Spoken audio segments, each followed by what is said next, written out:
le degré de notoriété de ce gars-là au-delà des fans de rock. J'ai comme l'impression que c'est le moins connu de ceux qui ont été d'une certaine manière au cœur du mouvement grunge.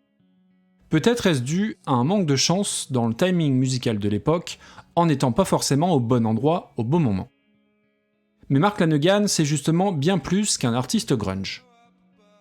Quand on pense au grunge, on pense à Nirvana, à Pearl Jam, à Soundgarden, pour citer les groupes les plus connus, et on pense évidemment à Chris Cornell, Eddie Vedder, Layne Staley, et bien sûr Kurt Cobain, rockstar proclamé bien malgré lui.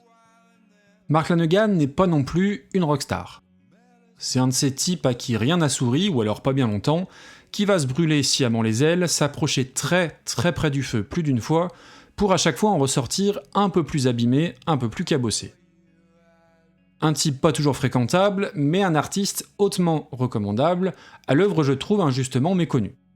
Une sorte de loser bancal et écorché, symbolisé par les images qu'on connaît de lui sur scène, perché du haut de son 1m90, les mains vissées sur son pied de micro, le visage taillé à la serpe, fuyant le public du regard et ne prononçant pas un seul traître mot entre les chansons qu'il chante de sa voix de crooner d'outre-tombe.